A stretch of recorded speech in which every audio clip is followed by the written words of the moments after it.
between us. Well, thank you very much. It's an honor to have the President of Ukraine with us. We've had a lot of good discussions, a lot of good talks, and I think progress is being made, very, very substantial progress in many ways. We had a good meeting, as you know, just a short while ago with the President of Russia, and I think there's a possibility that something could come out of it, and today's meeting is very important. We have, I guess, the seven very powerful leaders from Europe, and we're going to be meeting with them right after this meeting, and thank you very much for being here. Thank you so much, Mr. President. If I can, first of all, thank Please. you for invitation, and thank you very much for your efforts, personal efforts to stop killings and stop this war. Thank you, and using this opportunity, many thanks to your wife, First Lady of the United States. She sent a letter to Putin about our children, abducted children, and my wife, First Lady of Ukraine, she gave the letter. It's not to you, to your wife. Oh, I want it. Yeah. So we are saying this sensitive topic, yes, please. And thanks to our partners, and that you supported this format, that after our meeting we can have leaders who are around us, UK, France, Germany, Italy, Finland, EU, NATO, I mean all partners around Ukraine supporting us. Thanks to them, and thank you very much for invitation. Thank you very much for being here. President Trump.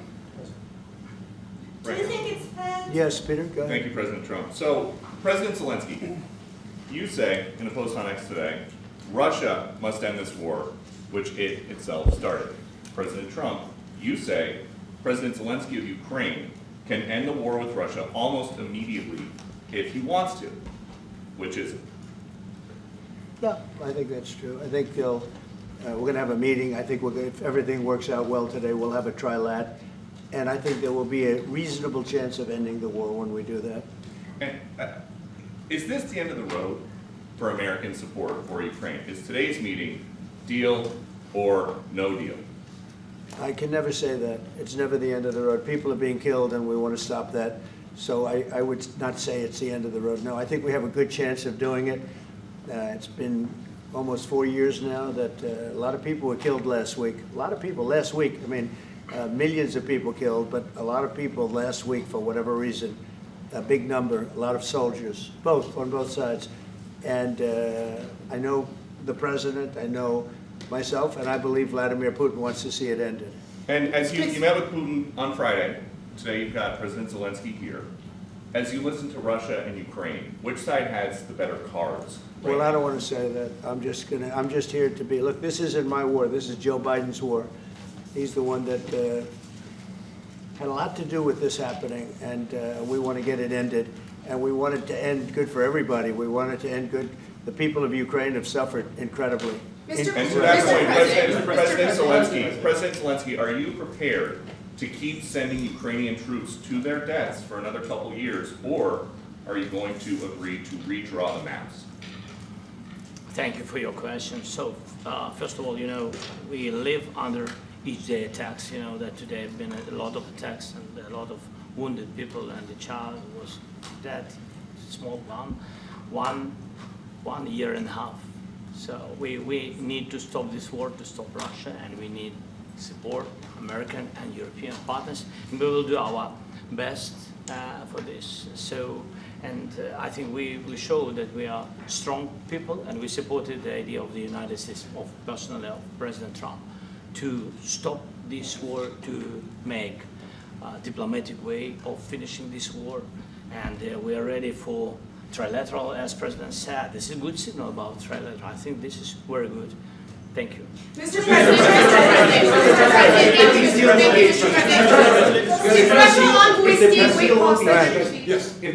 if the peace deal will be achieved, are you going to be willing to send American peacekeepers to Ukraine? Well, we're going to work with Ukraine. We're going to work with everybody, and we're going to make sure that if there's peace, the peace is going to stay long term. This is very long term. We're not talking about a 2-year peace and then we end up in this mess again. We're going to make sure that everything's good. We'll work with Russia. We're going to work with Ukraine. And we're going to make sure it works. And I think if we can get to peace, it's going to work. I have no doubt about it. Your team has talked about security guarantees. Could that involve U.S. troops? Would you roll that out in the future? We'll let you know that maybe later today. We're meeting with 7 great leaders of great countries also, and we'll be talking about that. They'll all be involved, but there'll be a lot of help. When it comes to security, there's going to be a lot of help. It's going to be good. They are first line of defense because they're there. They're Europe. But we're going to help them out also. We'll be involved. Mr. President, Vladimir Putin mentioned that the war will not end without addressing the root causes of this war. Have you had an understanding what are the root causes of this war? Well, look, the war is going to end. When it ends, I can't tell you, but the war is going to end, and this gentleman wants it to end, and Vladimir Putin wants it to end. I think the whole world is tired of it, and we're going to get it ended. It was, you know, I've done 6 wars. I've ended 6 wars, and I thought this maybe would be the easiest one, and it's not the easiest one. It's a tough one. A lot of reasons for it, and they'll be talking about it for a long time, but they'll be talking about the others. Look, India, Pakistan, we're talking about the big places. When you look at, you just take a look at some of these wars. You go to Africa and take a look at that. Rwanda and the Congo, Republic of the Congo. That's been going on for 31 years. And so we've done a total of 6, and we really have 6, not including the fact that we obliterated, and it turned out to be a total obliteration, the nuclear, as you said, the future nuclear capability of Iran. And this one, I think we're going to get solved also. I feel confident we're going to get it solved. I'd like guarantees or special envoy put forward. Thank you, Mr. President. Can you tell us about your conversations with European leaders and what they need to see to support an end to the war? Yeah, well, we're going to be meeting with a great representative group and 7 very powerful, very big countries and great people, all friends of mine and friends of yours. And we're going to have some suggestions made. They want to see peace. They would like to see peace. President Russia, you said last night in the red. President Trump, do you think it's fair to, for Ukraine and for Russia to achieve a lasting and durable peace if Ukraine cedes its territories that Russia hasn't yet conquered? Do you think it's a fair peace for Ukraine? We're going to have a lasting peace. Just to answer the first part of your question, we're going to have a lasting peace. I hope it's going to be immediately. I hope it doesn't have to go on. And I think people of the whole world is going to be very happy when that's announced. Mr. President, you posted on social media, Mr. President, a very touching letter from the First Lady. And the letter was hand-delivered to President Putin. And it calls for an end to the war, essentially, because of the children and the children's future. Why did the First Lady feel that letter was necessary? Was it because she believes that Mr. Putin is the aggressor in the war? Is a similar letter being hand-delivered to President Zelensky? So the First Lady felt very strongly. She's watched the same thing that you watch and that I watch. I see things that you don't get to see, and it's horrible. But when she's got a great love of children, she has a wonderful son that she loves, probably more than anybody, including me. I hate to say it, but she loves her son. She loves children, and she hates to see something like this happening. And that goes for other wars too. I mean, she sees the heartbreak, the parents, the funerals that you see on television. Always funerals. We want to see something other than funerals. No, she felt. It was a beautiful letter. It was very well received by him. And she did ask me to say, you know, she would love to see this end. She would love to see it end. And she says it very openly, very proudly, and with great sorrow because so many people have been killed. Mr. President, last week, Brian, go ahead, Brian. Yes, sir. I've got a question for each of you. Yes. First of all, President Zelensky, you look fabulous in that suit. I said the same thing. Yeah, you look good. I said the same thing. Yeah, looks Isn't good that on nice? you. That's the one that attacked you last time. See, now he's I remember that. Yeah, I apologize to you. You look wonderful. No, my first question for you, President Zelensky. In the same suit. You see, I changed, you are not. Maybe yours is much better. Real quickly, upon peace, God willing we get peace, are you open to holding an election in your country? Yes, of course. We are open for election, yes. We have to do safety circumstances. And a little bit, we need to work in the parliament, because during the war you can't have elections, but we can do security. We need, maybe, how to say, we need a truth, yes, everywhere, in the battlefield, in the sky, in the sea, yeah, to make possible for people to do democratic, open, legal elections. So you say we're ready. during the war you can't have elections. So let me just say 3.5 years from now, so you mean if we happen to be in a war with somebody, no more elections? Oh, that's good. I wonder what the fake You like news this is. idea? Yeah. No. Speaking of news, I got a question for you. This sounds insane for me even to ask this, but do you think the American media really doesn't even want a peace deal because they've seen they've been so critical of you every step of the way as you lead the charge for peace? It's an amazing phenomenon. I said that if in the settlement you got Moscow, St. Petersburg, and thousands of miles around them, they would say, I made a bad deal. The level of hatred and animosity is incredible. Not with all. I mean, we have great people up here. We also have terrible people up there that I think are told what to say. But, you know, in solving all of these wars, they don't even write about it. You know, I saw major wars. I saw wars that have been going on for 31, 35, and 37, and a couple of quicker ones. One that was going to go into a full-blown deal very quickly. You know what the one I'm talking about. It was a big one. But they don't even write about that. No matter what I do, no matter what, and you know, this is not anything to do with you. It's probably to your advantage in a certain way. But no matter what I do, no matter what deal I make, from my standpoint, you'll come out good. Maybe President Putin will come out good. But they'll say, Trump was absolutely horrible. It's just that, and I've lived with that for a long time. I've lived with it since just before the first election. I used to get great publicity. Now I get the worst publicity anyone's ever gotten in office, but I won in a landslide, so the people understand. They're the only ones that count, ultimately. But I've also had great reporters. I've had journalists that are very good. But it's very sad when you do the right thing. As an example, they said, because of the fact that Vladimir Putin came to American soil, this was a tremendous defeat for Donald Trump. No, it was really wonderful that he did it. It was a hard thing for him to do, to be honest with you. It was the opposite of what they said, but they said it. Now, if he didn't come, they'd say that was also bad for Trump. You know, there's no way. And there's just a great dishonesty of the press, and I think that's why it's lost its credibility. You know, its credibility is at an all-time low. We have a thing going on right now in D.C.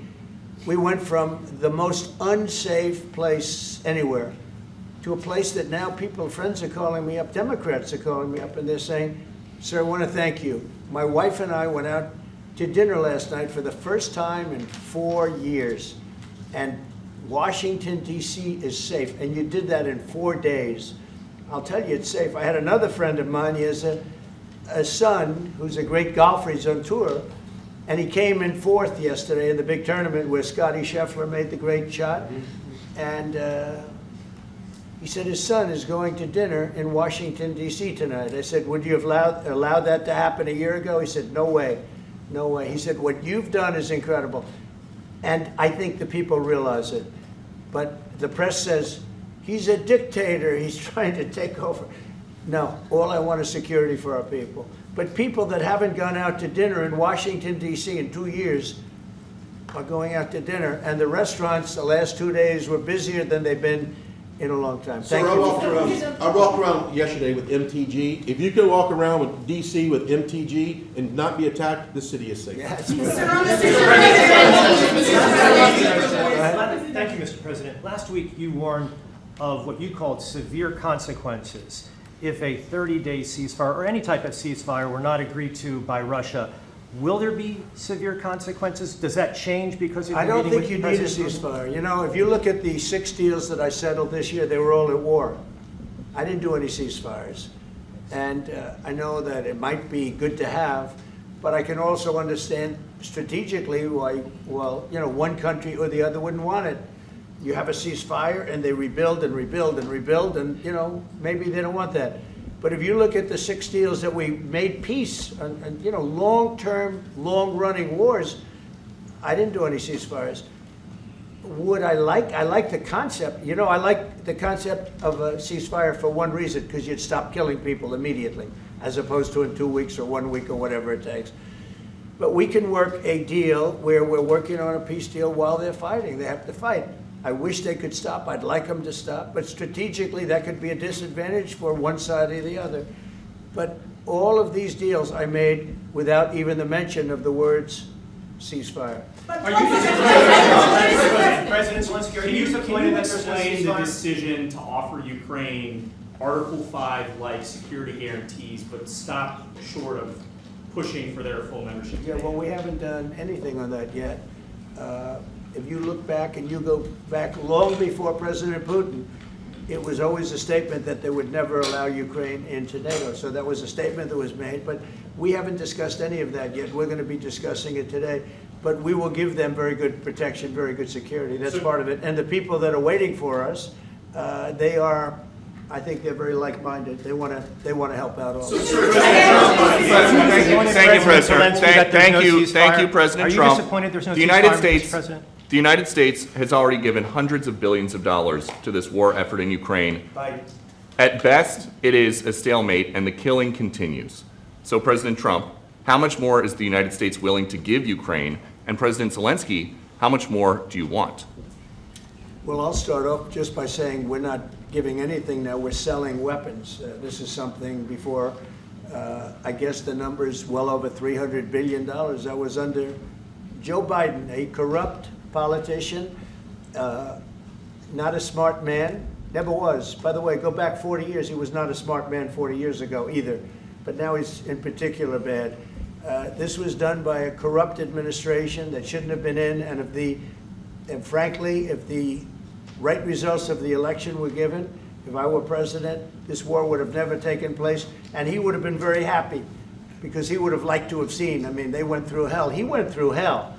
This war would have never happened, and the people that were killed, a couple of million people, a lot of people with soldiers and everything else, and the people that have been displaced and forced into other areas and other countries because of what's happened, none of that would have happened. And I'm just saying that he was a horrible president, whether it was the borders or this, he was just a horrible, corrupt president. Mr. President, You want to Yeah, I can. Thank you so much. So first of all, we have possibility now to buy weapons from the United States. We are thankful for this program and this opportunity. We are thankful for Europe. They pay for this. And through NATO program, for Bilateral and etc., we have some programs where we can have some money to finance this. And this is a part, I think, it's not a part for the war and to defend us. It also will be a part for security guarantees, to strengthen our army, to rearm Ukrainian army. This is very, very important. And it depends how much money we need to rearm. For example, the question of air defense, we spoke about it with President Trump, and I'm happy that we have now bilateral decisions and we work on it with production, American production. Nobody in Europe has so many air defense like Patriots, for example. We need it very much, and this is also about defending. I think the good news, we make the best military equipment in the world by far. You mentioned the Patriots. How good are they? Systems. We have systems, they're literally 100% foolproof. And it's really like shooting two bullets, you know, two bullets hitting each other in the air in a space like this. The chance is 100%. It's 99 to 100%. So we sell the equipment to NATO, and NATO does what, I don't know what the arrangement is that you have with, but I know that they want you to have the equipment. And we're getting the best equipment in the world, but they pay us for the equipment. Under Biden, it was just crazy what was going on. I believe the number is over 300. I think it could be $350 billion worth of equipment and money and everything else. And we've made more progress in settling this war in the last 2 months than they made in 4 years. This should have been settled a long time ago, but it should have never happened. Yeah, please.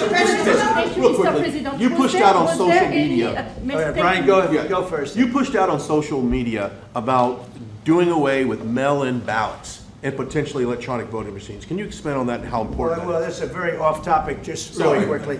Mail-in ballots are corrupt. Mail-in ballots, you can never have a real democracy with mail-in ballots. And we, as a Republican Party, are going to do everything possible that we get rid of mail-in ballots. We're going to start with an executive order that's being written right now by the best lawyers in the country to end mail-in ballots because they're corrupt. And you know that we're the only country in the world, I believe, I may be wrong, but just about the only country in the world that uses them because of what's happened. Massive fraud all over the place. The other thing we want changed are the machines. For all of the money they spend, it's approximately 10 times more expensive than paper ballots. And paper ballots are very sophisticated with the watermark paper and everything else.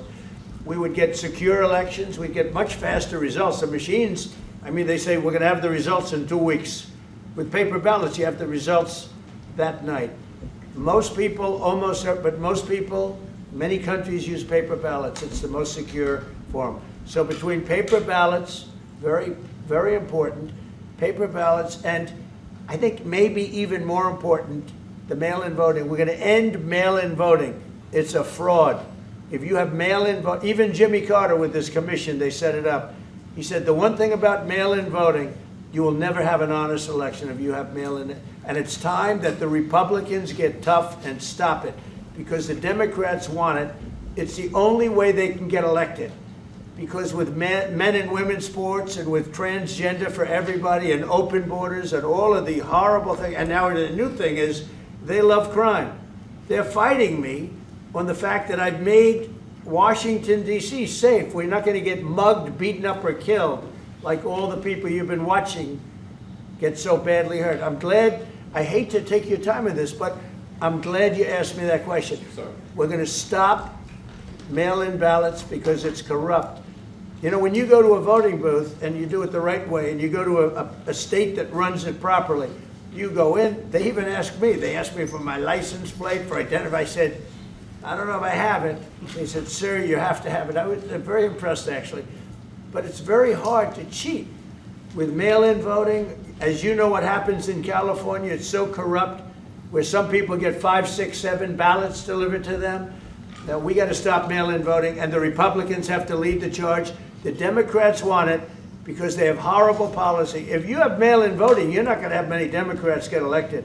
That's bigger than anything having to do with redistricting, believe me. And the Republicans have to get smart. We're not going to have a country. I said for a long time at rallies, you need borders and you need free and fair elections. Those two things, otherwise you don't have. We have strong borders now. In 90 days, Mr. President, we didn't have 1, 0, 0, and 3 months. Not one person came in illegally into our country. In fact, even I find that hard to believe, but it's run by a little bit of a liberal group that put out the numbers, so I guess it's, but 0, 0, and 0. You go back a year ago, 2 years ago, 3, millions of people poured into our country. It was terrible. Thank you very much. President Zelensky, what security guarantees do you need from President Trump to be able to make a deal? Is it American troops, intelligence, equipment? What is it? Everything. And really, it includes 2 parts. First, strong Ukrainian army. That's what I began to discuss with your colleagues. And it's a lot about weapon and then people and training missions and intelligence. And second, we will discuss with our partners. It depends on the big countries, on the United States, on on a lot of our friends. And Mr. President, are you going to commit American troops to that NATO-like protection in order to get President Zelensky to a deal today? Well, I don't know if you define it that way, but NATO-like, I mean, we have people waiting in another room right now. They're all here from Europe, biggest people in Europe, and they want to give protection. They feel very strongly about it, and we'll help them out with that. I think it's very important. I think it's very important to get the deal done. You've been involved with the peacekeeping in Ukraine since your first day in the administration. What would you say to the Ukrainian people right now who are suffering under the Russian attacks and hoping that the American people will stand with them? Well, I know Ukrainian people. I've known many over the years. They're great people. They're smart. They're energetic. They love their country. I mean, they love their country, and we want to get this war ended. That's all I can do. I love the Ukrainian people, but I love all people. I love the Russian people. I love them all. I want to get the war stopped. Very important. Mr. President, was there any aspect of your discussion with Vladimir Putin that left you disappointed? Look, we just spoke to, I was just telling the president, I just spoke to President Putin indirectly, and we're going to have a phone call right after these meetings today. And we may or may not have a trilat. If we don't have a trilat, then the fighting continues. And if we do, we have a good chance. I think if we have a trilat, there's a good chance of maybe ending it. But he's expecting my call when we're finished with this meeting. Thank you very much, everybody. Thank you. Thanks, guys. Thank you, press. Let's go right on that way. Let's go, guys. Thank you. Thank you, press. Let's go. Let's go. Move. Come on, guys. Let's go. Thank you, guys. Thank you, press. Thank you. Keep moving. Thanks, guys. Thank you. Hey, guys. Keep moving quickly. Let's go. Thanks, guys. Keep moving.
Should we survive? No, where the